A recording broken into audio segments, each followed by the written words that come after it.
Hello, and welcome once again to another episode of Inside the World of Max Headroom.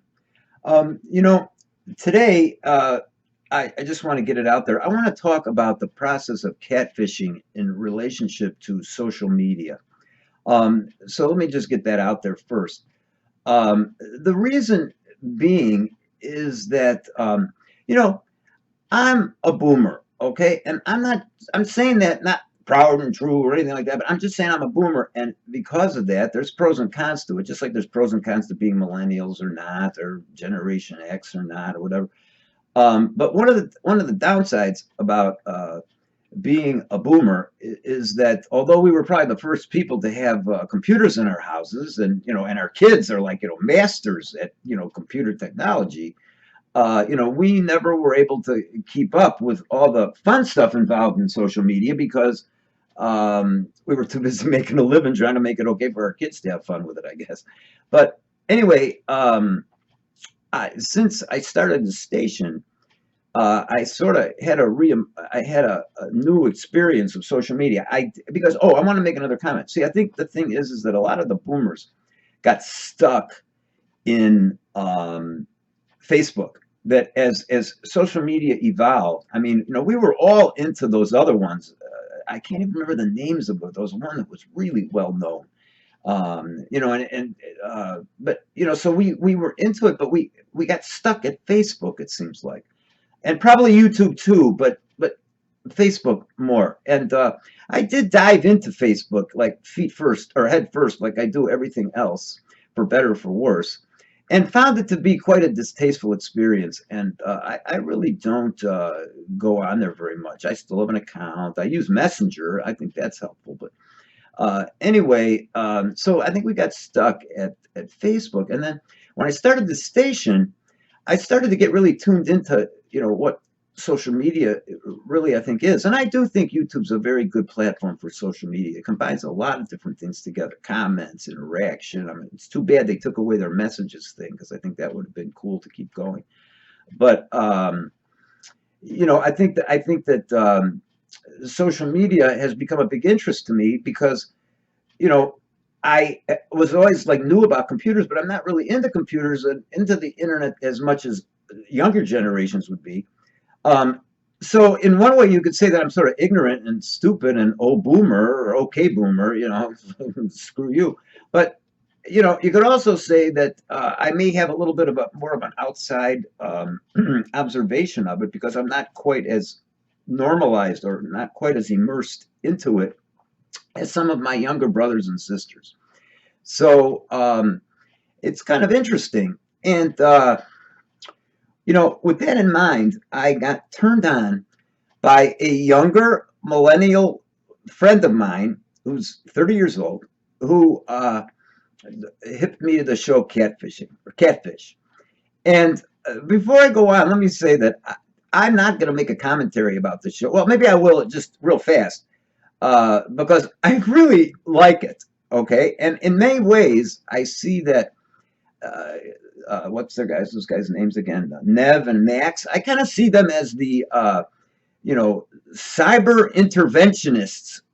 Of the cyber problem epidemic or something like that. I mean, I see them as kind of like the therapists of victims of catfishing. And I'm really behind them. Now, one could argue, oh, they're making money off a big deal. Well, everybody makes money off of shit. That's how this country works. So I really like those guys, and I like what they do. But what I don't like is the fact that they even have to have a show about this because it's so prevalent. Because when you get past, when you get past, first of all, what I just got through saying, which is I think that what Nev and Max do is very noble. I really do. I don't fault them for making money or anything like that off of this. What it raises, though, is that there's this process out there in the cyber world which becomes part of social media called catfishing. And I think that it represents a biopsy of like the armpit of social media without deodorant. Okay? I mean, I think it stinks. I think that catfishing is one of the weirdest things I've ever seen in my life, and I just got turned on to it. Other than noticing like some of these guys, predator poachers, you know, and stuff like that. I suppose you could say they catfish too, and I can't stand them. So you know, sorry guys, don't you know, raid my channel or nothing like I've heard you do. But you know, I feel that, you know, this catfishing thing is really very destructive, and it represents how social media can be really terribly misused by both parties, both the catfisher and the catfishee. They're both losing their critical thinking as a result of social media. And I'm going to try to break that down a little bit for you so you get a picture of it. Because, you know, as much as I really do appreciate the show Catfishing, and oh, I got to tell you something else, it's incredibly entertaining, okay? As is all the shows about Russ McCamey. They're incredibly entertaining. But there's also a sickness that's sort of like, you know, so definitely stuck in the Russ McCamey narrative. And in this catfishing narrative, I almost think it's worse. Okay, because people aren't even volunteering for it, you know, except the ones that choose to do the catfishing. I suppose they're, you know, volunteers.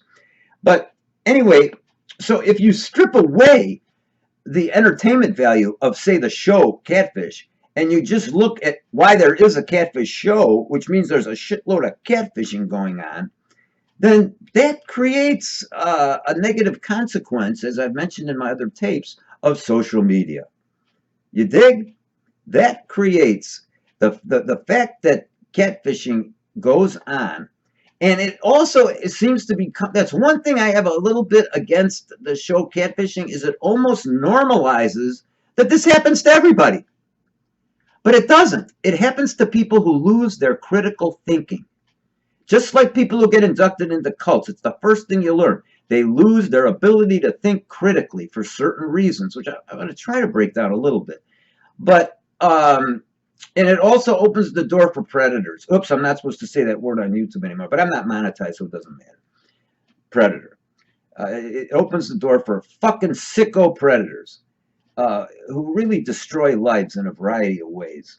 I mean, I can almost stop this tape right now and just, I mean, that's how I feel about it. But let me try to explain why I think that social media makes itself vulnerable for this kind of ridiculous misuse of cyber technology. Okay, first of all, this is one of my biggest beefs about social media, and I think it's one of the reasons that I have a YouTube station instead of I'm a member of Instagram, for instance. Big reason is you get to see me. Hi, I'm there. It's me.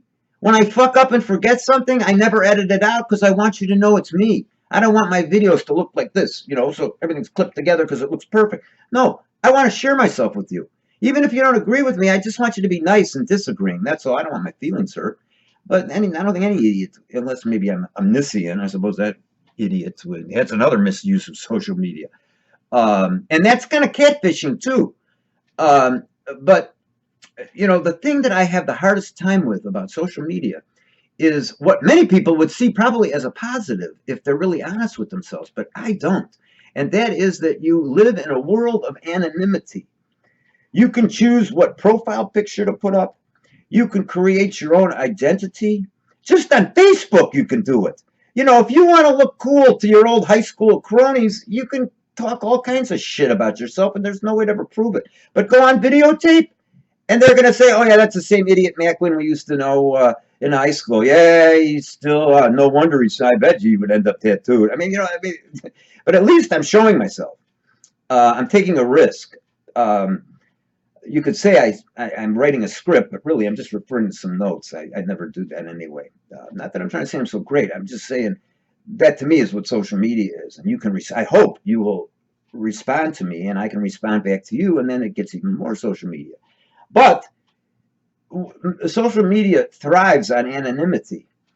That's why people get ripped off. That's why Chris Hansen, you know, made a career out of stinging people, because you can catfish them. And largely that's due to anonymity. And it's also enabled by the process of texting. There's a big difference between texting and talking.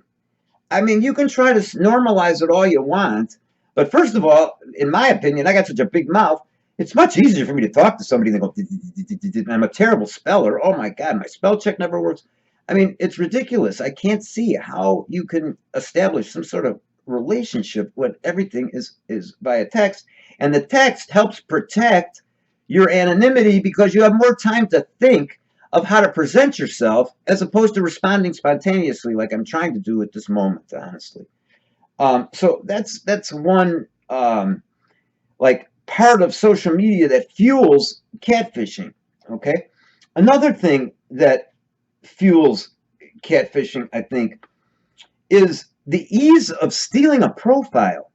That to me is unfucking believable. It makes me paranoid about wanting to put anything about myself anywhere because somebody can just so easily seem to rip it off.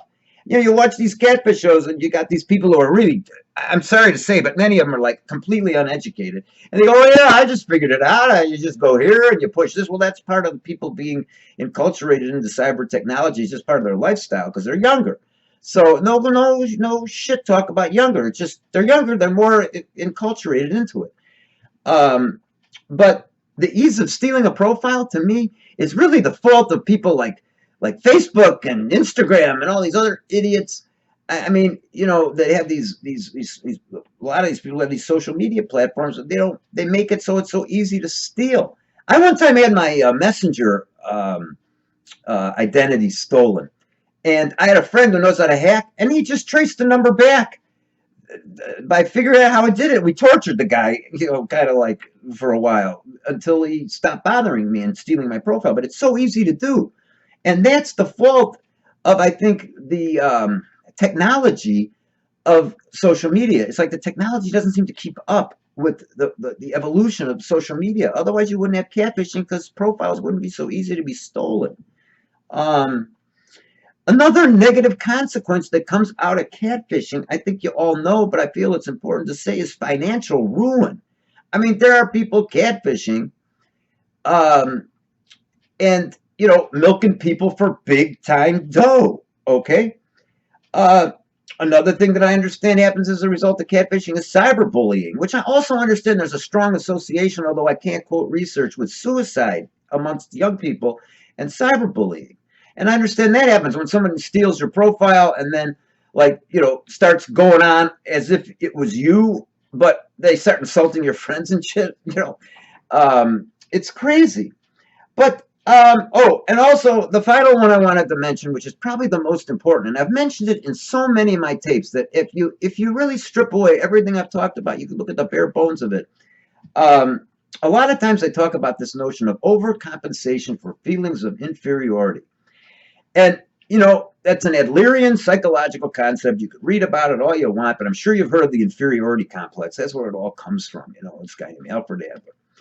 And, you know, I think that catfishing via social media and all the ways that social media makes it easy for you to catfish helps overcompensate for feelings of inferiority. It allows you to make yourself bigger than you are. There's an old Adlerian expression. It's called, I've mentioned it before. It says, you don't have to be superior to avoid feeling inferior. In other words, if you don't feel very good about yourself, one of the ways you'll get yourself in trouble is by trying to be way bigger than you actually are, because that'll get you into more trouble than just feeling shitty about yourself. You follow? So, and I think that that also applies to both parties, the catfisher and the catfishee, because it involves, in the beginning, a mutual kind of agreement. Now, nobody knows it. One person doesn't know that the other one's being catfished. But nonetheless, I mean, you know, as I said about Russ McCammy's contestants, probably many of you have seen the McCammy Manor thing, I think they got a bunch of problems, and that's why they do this crazy stuff to themselves. Well, you have to say to yourself, why is it that a beautiful black girl who I saw got suckered into some sort of cyber relationship with someone who would never talk to her or go video chat, And when she finally met her, she was like a 500-pound ugly moron. I mean, she couldn't even talk. She didn't have teeth. I mean, it was, and this girl was freaking. And I'm saying to myself, this girl is so beautiful. Okay, she likes girls, oh, so she wouldn't like me. But I mean, this girl is so gorgeous. Why is it that she can't go into a lesbian bar, say if she's a lesbian, and meet a lesbian woman and live happily ever after? Why is that? Well, maybe that's because she feels a little inferior about herself.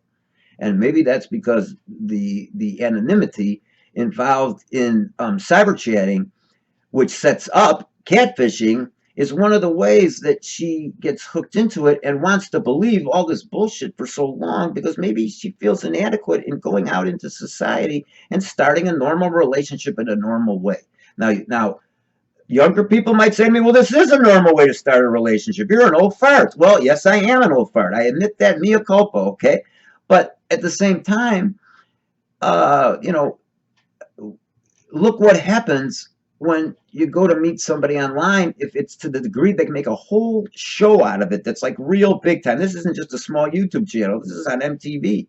Okay, so, you know, think, and there's a need for it. I respect what's his name again? Nev and Max. I dig those guys.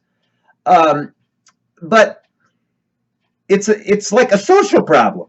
I mean, it really is. So that social media has created a social problem. I mean, if you want to deny to yourself that getting strung along and hurt and cyberbullied and, you know, having your profile stolen and having your friends think that you're saying shit about them when it's not really you, pardon me, if you think that that's normal, I think we're going to have a little bit of a disagreement there. Okay?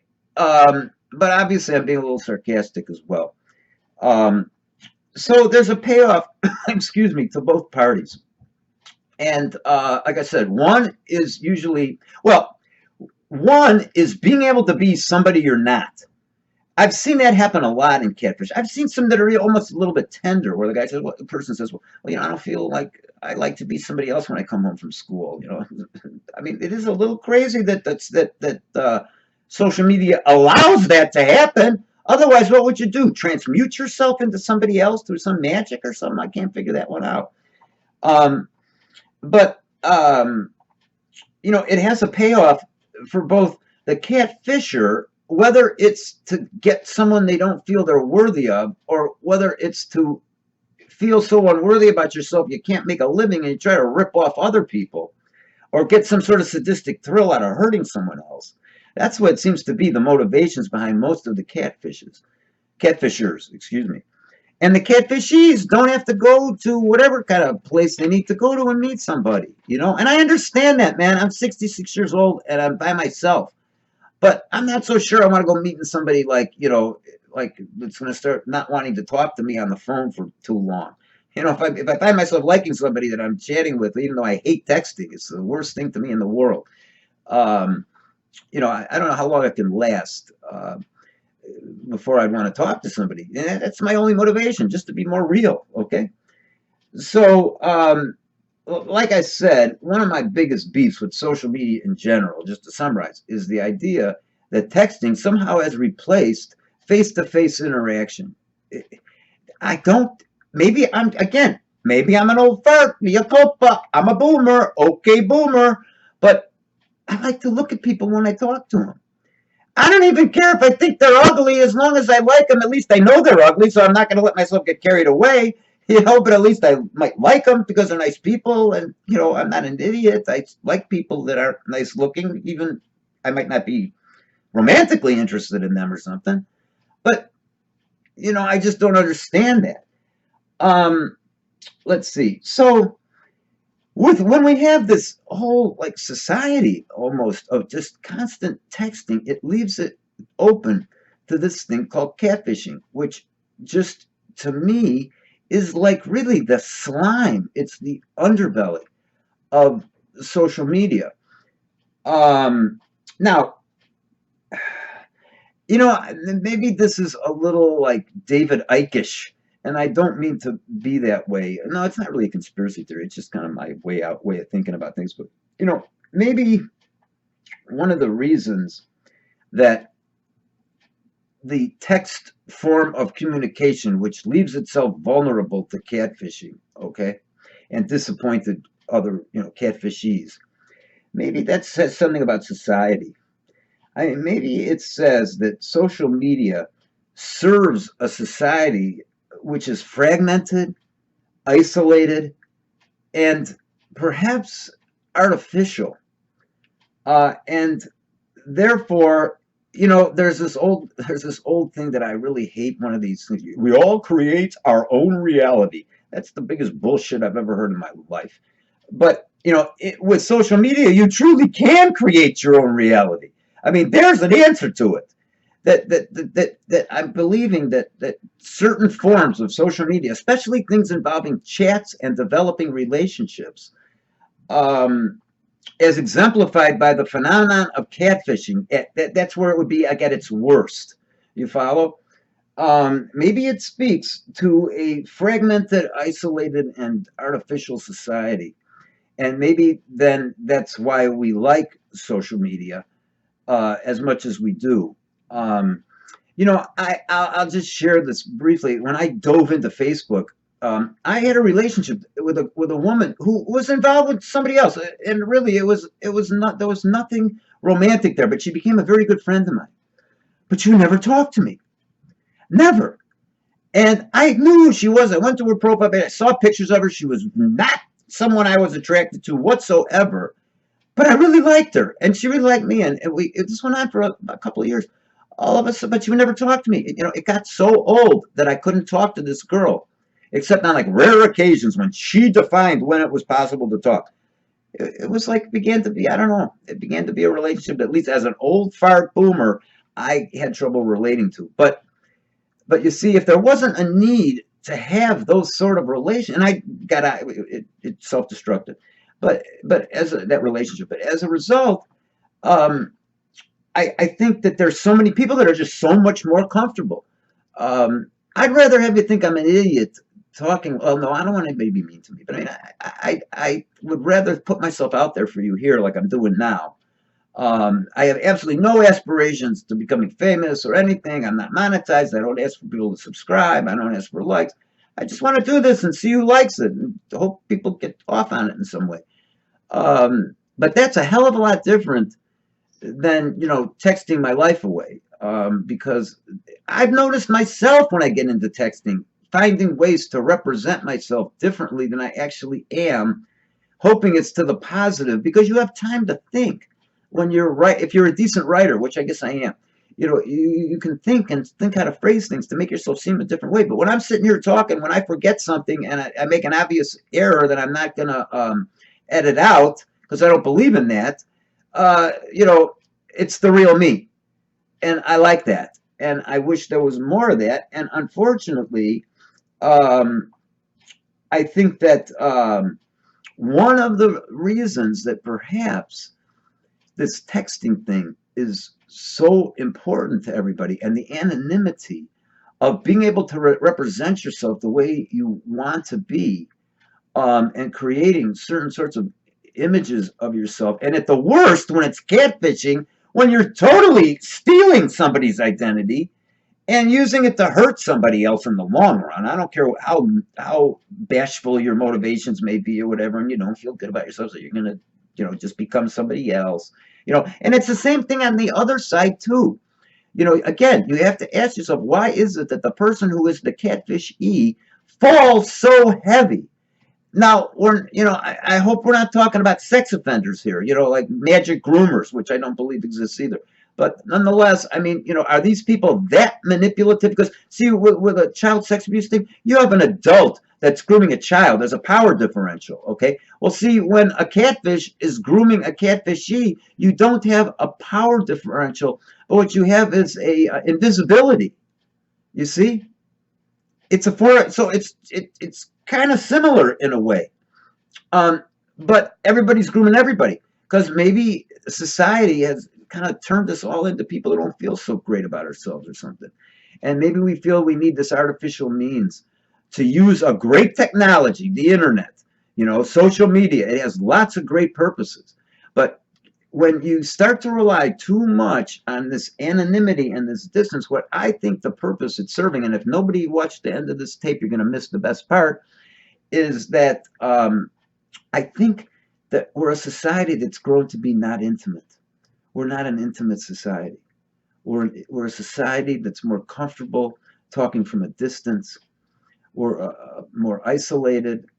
I think the society is more fragmented. Um, and I think that when it comes down to it, we're just afraid to be close and be ourselves. And I think that's a fucking crying shame.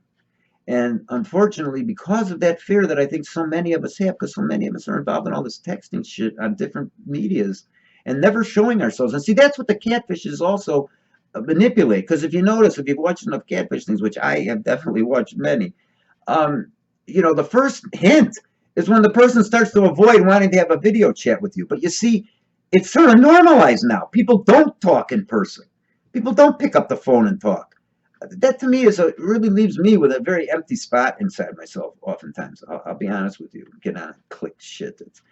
It's not being with people. So what I'm saying is that maybe the catfishers take advantage of the catfishees, but the catfishees have a need to maintain that distance. And even though they bitch about it, until they get to the catfish show, they put up with it because maybe they're embarrassed to reveal themselves. And why is it so embarrassing to reveal yourself? Are we all that bad? I don't think so. I don't think so at all. Maybe people are proud and they act stupid sometimes, but I don't think people are bad. I like people. And I get really tired of interacting in this, like, textaholic way where you can't see someone's reaction to something you say. And you have too much time to think about what you're going to say because you can't be spontaneous. And maybe that's the reason. Maybe that we're just afraid of being intimate with each other. And maybe that's why social media has this armpit, which has developed as a consequence, where people take advantage of people who are kind of not wanting to be taken advantage of, but very vulnerable to be taken advantage of because they don't want to be themselves with people. I really believe that.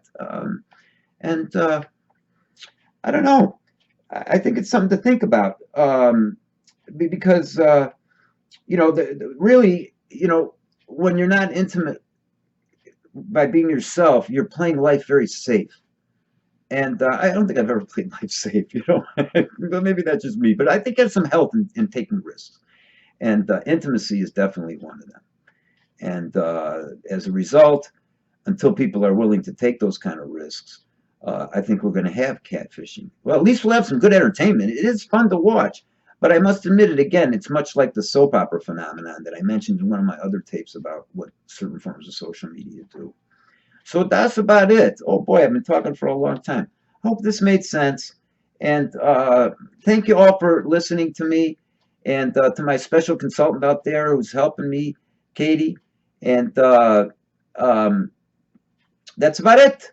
So thank you for listening to me in another episode of Inside the World of Max Headroom. Oh, fuck. See what a boomerang. I pushed the wrong button. I swear I didn't do it on purpose. Bye.